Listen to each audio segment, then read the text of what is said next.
Privilege ఫ్యామిలీలో పుట్టిన వాళ్ళకి ఒక కామన్ మ్యాన్, ఒక అండర్ ప్రివిలేజ్ మనుషుల యొక్క పరిస్థితులను ఎంపథైజ్ చేసుకునేంత కెపాసిటీ ఉంటుందంటారా? హౌ డస్ అంటే ఒక ప్రివిలేజ్ ఫ్యామిలీలో పుడితే నొప్పి తెలియని ఒక పర్సన్ గా పాలిటిక్స్ లో ఎంత రెస్పాన్సిబుల్ గా ఉండగలుగుతారు అనేది నా బిగ్గెస్ట్ క్వశ్చన్. అంటే Gayatri, you've seen me.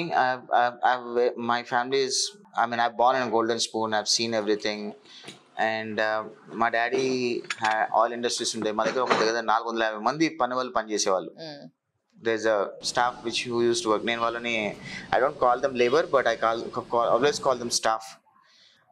మా ఫాదర్ కూడా అదే మన స్టాఫ్ అంటారు, కానీ ఆ రోజులలో పని వాళ్ళు లేబరు అనే మాటలు ఉండేవి. కానీ my father never use to say పని వాళ్ళు labour, he always use to say staff. ఆ రోజుల్లో మేము అంతా మా స్టాఫ్తో కూర్చొని మేము భోజనం చేస్తారు మా ఫాదర్. మా తాతగారు కూడా మా స్టాఫ్ అంతా కూర్చుంటే దే ఆల్సో డూ ఇట్.